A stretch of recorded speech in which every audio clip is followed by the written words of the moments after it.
Oi, pessoal. Para quem não me conhece, o meu nome é Ana Uni, eu sou psiquiatra, eu trabalho na área da infância e adolescência e o meu principal foco de pesquisa é a síndrome de Tourette, o TOC, e mais recentemente a cannabis medicinal. Então eu vou falar hoje para vocês um pouco sobre como é que está a situação do uso da cannabis medicinal na infância e na adolescência, na literatura, né? A gente vai falar de publicações na literatura científica. Não tenho conflitos de interesse, aqui tem um mini currículo meu, depois tem o meu e-mail também, se alguém quiser entrar em contato. Bom, antes de começar a falar da cannabis na infância e na adolescência, vou fazer um breve histórico da história da cannabis na medicina. Então, a história começou quando um médico irlandês chamado O'Shaughnessy estava na Índia e ele viu os efeitos do uso do cânhamo, que era a cannabis indica, lá na Índia, e levou, então, esse conhecimento para a Europa, e a partir daí foi se disseminando o uso da cannabis na Europa e também nos Estados Unidos. As investigações começaram, daí no final do século XIX, em 1899, foi isolado o canabinol.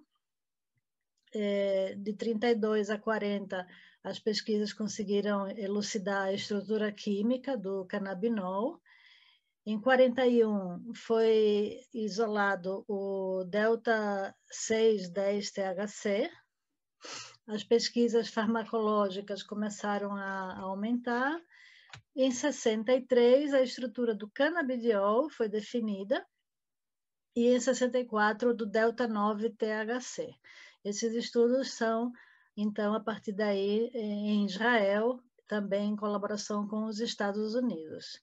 E hoje em dia, Israel é o pioneiro nessa área da cannabis medicinal.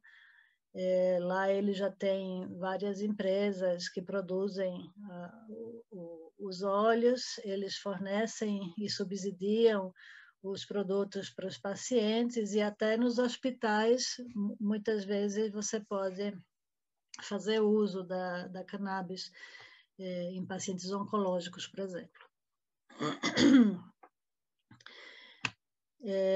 Bom, as pesquisas aí foram evoluindo, né?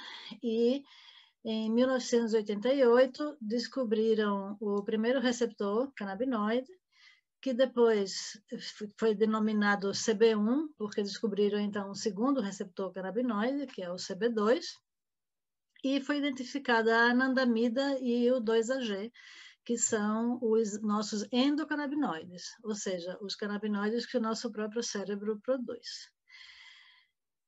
Depois, em 2000, identificaram que a anandamida atuava nos receptores vaniloides, que são receptores que têm a ver com reação inflamatória e analgésica. E, a partir daí, foi descoberto todo o sistema de produção e degradação dos endocannabinoides e o mecanismo retrógrado desses endocannabinoides e a relação do sistema endocannabinoide com todos os outros sistemas fisiológicos do nosso organismo. Então, a gente fala hoje em dia em endocannabinoidoma, porque o sistema endocannabinoide é, na verdade, um sistema de regulação homeostática e praticamente todas as células do nosso organismo têm receptores canabinoides e eles têm a função de manter a homeostase do nosso organismo. Aqui a gente tem umas plantas de cannabis. A da direita é a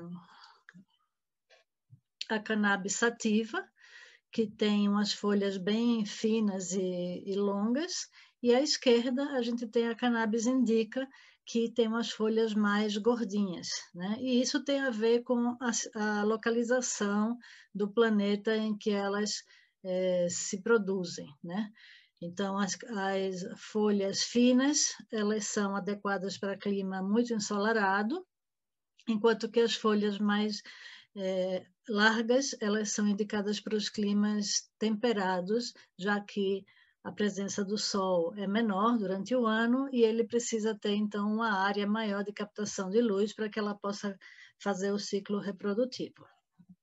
Quando vocês ampliam as flores, vocês veem aqui à esquerda, embaixo, um exemplo de flor da Cannabis indica e à direita um exemplo de flor da Cannabis sativa.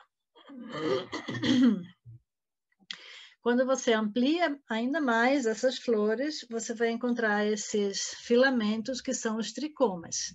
Os tricomas, eles são o local onde se fazem, né, onde são gerados os canabinoides. Então, aqui, deixa eu ver se eu consigo colocar.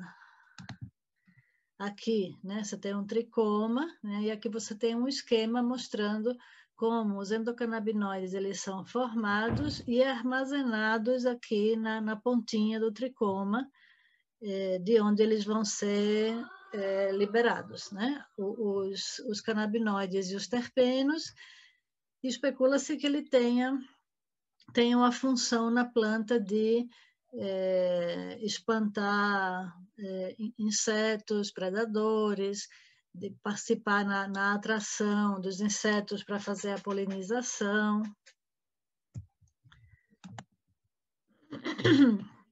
Então, aqui estão os tricomas, essas bolinhas, né? Então, aqui você vê as bolinhas de longe, quando você amplia, você tem essas bolinhas de perto, e é aqui dentro que você encontra os canabinoides, como o CBD, o THC e todos os outros.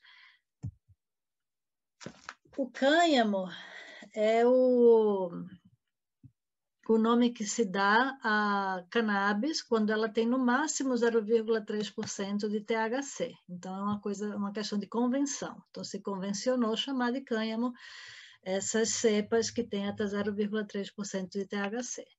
E elas são muito ricas em fibras, então dá para fazer tecidos, roupas, cordas, e a cannabis ela é totalmente aproveitada. Então, nesse gráfico você pode ver todos os usos que se pode fazer na indústria, né, com a cannabis. Então, a indústria têxtil, fabricação de papel,